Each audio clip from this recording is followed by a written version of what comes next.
Ladies and gentleman अस्सलाम वालेकुम। उम्मीद है तमाम अहबाब बखैर वफ़ियत होंगे। मैंने कल एक शेड्यूल अनाउंस किया था रिगार्डिंग अकोमोडेशन। यकीनन आपने मेरी कल की वीडियो देखी होगी, और जिन अहबाब ने नहीं देखी मैं रिकमेंड करूंगा कि मेरी गुज़श्ता कल वाली वीडियो को जो है वो एक दफ़ा बगौर सुने और एंड तक सुने। मैं उसी पे रोशनी डालना चाहूँगा। फर्स्ट ऑफ ऑल तो जो उसके ऊपर ग्रुप्स के अंदर, यूट्यूब पे, सोशल मीडिया पे जो जो रिएक्शन आया, मैं ज़रा उसका जवाब तमाम अहबाब को देना चाहूँगा। First of all, don't forget I am the same Raja Riyaz. कौन सा राजा रियाज? कि जो गुज़श्ता 2.5-3 साल से आपके सामने है, वो वाला राजा रियाज कि जब लोगों ने अपनी सिमें निकाल के तो फेंक दी थी, लेकिन राजा रियाज आपके सामने था। जब लोगों ने ग्रुप्स छोड़ दिए थे, लेकिन राजा रियाज, पता नहीं उस वक्त मेरा ख्याल ये है कि 144 ग्रुप मेरे पर्सनल ग्रुप थे जिनमें मैं आप तमाम अहबाब को जवाब दिया करता था। ये सेम वो राजा रियाज है कि जिसने ना दिन देखा था ना रात देखी थी। मुझे नहीं समझ आती कि आखिर आप लोग क्यों भूल जाते हैं। गुजारिश इतनी करना चाहूंगा कि याद करें वो वक्त कि जब जरा सी भी उम्मीद की कोई किरण नहीं थी। तो अगर आप लोगों को उम्मीद की किरण अगर किसी ने दिखाई थी तो दैट वाज राजा रियाज, जिसने आपको सब्र करने की तलकीन की थी। दैट वाज राजा रियाज। पता नहीं अदरवाइज इस वक्त तक कितनी कत्लो गारत हो चुकी होती। और फिर ये वही राजा रियाज और मलिक नवीद थे जिन्होंने एक कमिटमेंट की थी कि अगर ये इन तमाम लोगों को अकोमोडेट ना किया गया, ये जो B4U में जो कुछ हुआ, तो फिर ऐसी सूरत में, चूंकि सैफ रहमान न्याजी साहब ने हमेशा एक ही बात की कि मैंने अपने रब को जवाब देना है, मैं हर शख्स का आना आना एक एक टका जो है वो देने का रवादार हूं, और मैं दूंगा subject to opening up bank accounts. हमने इंडोर्स किया और हमने आपके सामने कसम खाई ना, एक हलफ दिया कि सैफ रहमान न्याजी बेशक मेरा और मलिक नवीद साहब का भाई है, लेकिन अगर आपके साथ ज्यादती हुई तो उसके खिलाफ सबसे पहले खड़े होने वाले 2 लोग होंगे, नंबर 1 मलिक नवीद और नंबर 2 राजा रियाज। क्यों भूल जाते हैं? गुजारिश इतनी करना चाहूंगा कि आप में से पिछली बातों को छोड़ दे, सिर्फ अगस्त के महीने की काउंटिंग कर लें। कितने अहबाब मिले हैं सैफ रहमान न्याजी साहब से? 1 to 1 मिले हैं, इज्तिमाई तौर पे मिले हैं, सारे हालात और वाकयात को जानते हैं कि केस का क्या स्टेटस है। और फिर तनकीद के लिए सिर्फ एक शख्स मिलता है, राजा रियाज। क्यों भूल गए हैं? अभी तो 4 दिन पहले की बात है, जैसे ही मेरा ऑपरेशन हुआ था तो ग्रुपों में क्या तूफान बदतमीजी मचा था। भूल गए? उस वक्त जितने लोग फ्रंट पे आए थे कि हम इस कंपनी को चलाएंगे, वी आर द लीडर्स, आज वही लोग जो है राजा रियाज को जो है वो गालियां दे रहे हैं। मुअद्दबाना गुजारिश सिर्फ इतनी करूंगा कि लीडरशिप नाम है कुर्बानी देने का। मैंने जो बात आपसे की अपनी प्रीवियस वीडियो में, मैं आपसे झूठ बोलूं, मैं आपको डार्क में रखूं, मैं आपके साथ स्कैम करूं, फ्रॉड कर दूं, फ्रॉड का हिस्सा बनूं, फिर तो मुमकिन है कि आप बड़े खुश होंगे। मेरी गलती यह है कि मैं एक क्लियर पिक्चर आपके सामने रख रहा हूं। मैं उसी पे रोशनी डालने के लिए एक दफा फिर आपके सामने ये मैं वीडियो बनाना चाह रहा हूं। अब अगर आपके पास वक्त हो तो जरा मेरी गुफ्तगू को गौर से सुनिएगा। गुजारिश इतनी करना चाहूंगा कि जिसकी ना आपको शक्ल पसंद है ना जिसकी आपको अकल पसंद है। गुजारिश ये है कि आज अगर ये कैश वर्थ की सूरत में अगर अल्लाह पाक की कोई ब्लेसिंग आपके ऊपर हुई है तो किसकी वजह से? मुसब्बिबुल असबाब तो रब ताला है ना।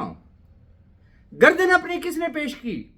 अपना घर बार, बीवी, बच्चे, मुल्क, शहर, सब कुछ छोड़ के जो शख्स आपके लिए इतना बड़ा जिसने स्टैंड लिया, जिसके लिए दुनिया का पता नहीं कौन कौन सा इल्जाम और बहतान नहीं तराशा गया, आपको एक बेस्ट प्लेटफॉर्म जिस शख्स ने दिया, बगैर सोचे समझे मैं हैरान हूं कि वो बातें की जा रही हैं। इसका मतलब यह है कि ये सिर्फ हवस है, पैसे के पुजारी हैं, बाकी किसी शख्स को किसी चीज से कोई गर्ज नहीं है। इंतहाई माजरत के साथ मैं गुजारिश करना चाहूंगा, अगर इस अकोमोडेशन को इस स्टेज पे स्टॉप ना किया जाए तो मैं ये समझता हूं कि एक बहुत बड़ी एक नई तादाद जो है वो मुतासरीन की हम पैदा करने के लिए जा रहे थे। What was the background? मैं ग्राउंड रियलिटी की तरफ आना चाहूंगा। गुज़श्ता 2 महीनों से मैं एक भैंस के आगे बीन बजा रहा हूं। कितने बड़े बड़े नाम हैं, कितने बड़े बड़े लीडर्स हैं। मैं एक ओपन चैलेंज करता हूं, वो बताएं उन्होंने फ्रेश बिजनेस कितना किया। बार बार एक बात कह रहा हूं कि फ्रेश बिजनेस की जरूरत है, फ्रेश बिजनेस की जरूरत है। हम सब ने कैशवर्थ को पकड़ के बनाई अकोमोडेशन कंपनी बना दिया, हमने उसके ऊपर एक स्टैंप लगा दी। काश के मेरी बातों को कोई गौर से सुने। आज किसी कंपनी को आप ज्वाइन करें, वहां जाएंगे आप फौरी तौर पे फ्रेश बिजनेस देंगे। आपको अल्लाह ने एक बेहतरीन प्लेटफॉर्म दिया, सवाए अकोमोडेशन को आपको अल्लाह की कोई और मखलूक नजर ही नहीं आती। तो जब इस तरह के हालात हों, जब इस तरह के एटीट्यूड्स होंगे, तो फिर आप राजा रियाज से क्या एक्सपेक्ट करेंगे? राजा रियाज मनोसलवा देता रहे, हलवे बांटता रहे, तो फिर राजा रियाज सबका अब्बा जी है। लेकिन अगर कोई मुश्किल घड़ी आ जाए तो फिर सारी तान जाके उसी राजा रियाज पे टूटती है। वेरी सैड टू से, वेरी सैड टू से। मैं तमाम अहबाब से गुजारिश करना चाहूंगा, अभी भी कुछ नहीं किया है। मैंने ये हरगिज नहीं कहा है कि इस अकोमोडेशन को परमानेंटली क्लोज कर दिया गया है। मेरे सामने 2 रास्ते थे। मैं आपको यह कहता कि भाई ये हालात वाकयात है, आपकी अकोमोडेशन की मद में लगी हुई रकम जो है वो आपको वापस नहीं मिलेगी, और आप 5x फार्मूले के तहत अपना लेते रहे। आई एम सॉरी, इस वक्त हालात वाकयात ऐसे हैं। मैंने आपको एक बेहतरीन दरमियानी रास्ता दिया, 2 ऑप्शंस दी कि ये हालात वाकयात हैं। सॉरी, अगर हम इस चीज को कंटिन्यू रखते हैं तो आप ही की टीमें होंगी, आप ही के लोग होंगे, आप ही के नए मुतासरीन आप पैदा करेंगे। तो उस चीज को सिर्फ रोकने के लिए एक इतनी बड़ी ऑफर की गई है। आपको 2 ऑप्शंस दिए गए हैं। ओके, आपको ट्रस्ट है, वो तमाम अहबाब जो मैनेजमेंट्स के साथ जाके मिलते हैं, वहां उनकी चून ही निकलती है। वहां सिवाय यस सर, जी सर, बिल्कुल ठीक है, बातें सुनाने के लिए और गालियों के लिए सिर्फ राजा राजा रह गया। सॉरी टू से शर्म आनी चाहिए। माजरत के साथ मैं एक गुजारिश करना चाहूंगा, इज इट लीडरशिप? लीडरशिप का हमेशा पता चलता है हार्ड टाइम में। अल्लाह ना करे, कोई खुदा ना खास्ता किसी किस्म का कोई हार्ड टाइम नहीं है। कैशवर्थ कायम और दायम है और काम कर रही है। जिन लोगों के विड्रॉल्स लगे हैं, जरा ये देखते जाए अगले 72 घंटों में जब 4 आने जेब में आने शुरू हो गए तो दोबारा से फिर वही राजा रियाज अब्बा जी होगा। मैं एक एक पॉइंट, एक एक ग्रुप, एक एक शख्स को मैं मॉनिटर कर रहा हूं, और मैं उन तमाम अहबाब से कि जिन्हें मेरी जात पे अगर ट्रस्ट है अल्लाह के बाद, उनसे भी मैं एक गुजारिश करूंगा, अपने ग्रुपों में ऐसे तमाम लोगों को मॉनिटर करें, किसी को किक आउट ना करें अपने ग्रुपों में से, जस्ट मॉनिटर करें, उनके नंबर सेव करें, उनके बिहेव देखें कि जब खाने को मिल रहा है तो अब्बा जी, जहां सिर्फ ये बताया कि ये प्रॉब्लम है और आपकी अमानत को आपको वापस देने के लिए एक शेड्यूल दिया गया है, तो फिर ये सूरत हाल होगी। मैं वंस अगेन तमाम अहबाब से गुजारिश करना चाहूंगा कि आप तमाम अहबाब मिसअंडरस्टैंड कर रहे हैं। मैं फिर वही बात करूंगा कि अगर 2.5-3 साल लगाने के बाद अगर एक रास्ता निकाला है तो राजा रियाज आज भी अपनी उस बात पर कायम है कि राजा रियाज एक बड़ा काम करने के लिए आया है। अगर ये लोग अकोमोडेट ना हो सके, अगर इन लोगों के चूल्हे अगर ना जल सके दोबारा, तो मैं कहता हूं लख दी लानत है राजा रियाज पे। मैंने जो एक बात की थी कि मैं एक बड़े काम के लिए आया हूं, नाकामी की सूरत में मेरी मैयत तो पाकिस्तान जा सकती, मैं कभी पाकिस्तान नहीं जाऊंगा। मैं आज भी अपने उन वर्ड्स के ऊपर कायम हूं। रीजन कि मेरा दिल साफ है, मेरे दिल में किसी किस्म की कोई खोट नहीं है। मैं अपना दिल चीर के आप लोगों के सामने नहीं रख सकता हूं। क्या क्या मुसीबतें नहीं देखी, क्या क्या हार्ड टाइम नहीं देखा है। किसी में इतनी तप्पड़, आ जाए सामने, करें हैंडल। 1000 दफा ऑफर की है, लेकिन सिर्फ अगर चूरी खाने वाले मजनू बनेंगे, वैसे लीडर्स कहलाएंगे, फ्रेश बिजनेस के ऊपर किसी की तवज्जो ही नहीं होगी। पहली शर्त ये होगी कि नहीं, अकोमोडेशन लाजमी ये होनी चाहिए, फलाना होना चाहिए, टीरा होना चाहिए। वाई? सिर्फ अपने किरदार पे भी, अपने गिरबानों पे भी माजरत के साथ जरा झांक के देखें। लीडरशिप नहीं, ये नहीं होती। लीडरशिप के बड़े दिल होते हैं, वो बड़ी कुर्बानियां देती हैं और हमेशा मुश्किल वक्त में अपनी टीमों के साथ खड़े होते हैं।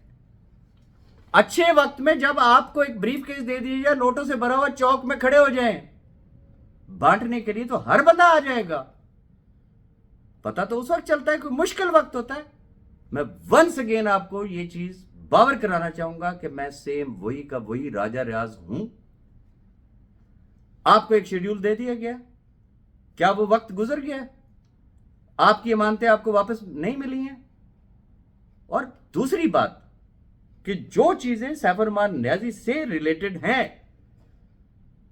किसी स्टेज पे क्या मलिक नवीद या राजा रियाज पीछे हटे हैं? हमने आज दिन तक आपको कहा है, आज सैफ रहमान नियाजी के बैंक अकाउंट्स ओपन हो जाए, वो अगर आपके साथ कुछ ज्यादती करते हैं, उस रब की शान की कसम खा के कहता हूं कि इंशाअल्लाह आप मुझे और मलिक नवीद को किसी भी जगह पे पीछे नहीं देखेंगे।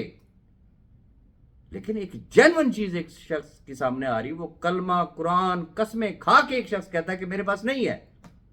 आप कहते हैं उसके पास अरबों होंगे। ओके, मैं आपकी बात मान लेता हूं, तो डेली तो गोद में जाके आप लोग बैठते हैं, मीटिंग्स तो आप करते हैं, तो फिर निकलवा लें। अगर ऐसा है, मुझे ये सारी बातें कहने की क्या जरूरत है? मैं सिर्फ इतनी बात जानता हूं कि जब कोई शख्स बीच में कलमा कुरान ले आया तो आई शुड ट्रस्ट हिम। और मुझे आज भी यकीन है कि जिस दिन उस शख्स के बैंक अकाउंट्स खुल गए, वो अपने एक एक हर्फ को ऑनर करेगा वो शख्स। और अगर नहीं करेगा तो फिर घोड़ा भी हाजिर है, मैदान भी हाजिर है। इससे बड़ी और क्या बात हो सकती है? कंक्लूजन की तरफ आना चाहूंगा। आपको एक वे दे दिया गया है, आपके सामने 2 ऑप्शंस हैं। आप चाहते हैं कि जो आपके डिपॉजिट्स हैं और आप उस पर 5x हर महीने ROI लेते रहें, it's up to you, you are most welcome. लेकिन अगर आप आए ही सिर्फ अकोमोडेशन की मद में है ना, जरा कैलकुलेशन तो करके देखें कि अकोमोडेशन की मद में आपको कितना ROI आ रहा था और 5x में आपको कितना आ रहा है। अगर आप समझते हैं कि आपका नुकसान है, तो आपको एक ऑफर है, आप रिफंड की रिक्वेस्ट करें, गिवन टाइम में आपको कंपनी रिफंड कर देगी। बात तो सिर्फ इतनी सी है। और वो तमाम अहबाब जो फ्रेश के ऊपर फोकस है, आज भी फोकस है, मैं उन्हें वंस अगेन सल्यूट करूंगा। हर उस शख्स को जो आज भी इस कंपनी को अपनी कंपनी समझते हुए दिलो जान के साथ काम कर रहा है।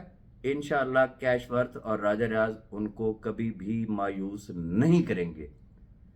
सिर्फ फर्स्ट आ रहने दे, और ये जो विड्रॉल का अब सिलसिला स्टार्ट हो रहा है, जरा 4 दिन गुजर रहने दे। यही जो ग्रुपों में और यूट्यूब पे लगे हुए इन्हीं का ही एटीट्यूड देख लीजिएगा, उस वक्त फिर ये क्या कहेंगे। सिर्फ तकलीफ इस बात की है। बाकी अगर किसी भी दोस्त को मेरी कोई बात बुरी लगी हो तो मैं माजरत चाहूंगा। अल्लाह हाफिज।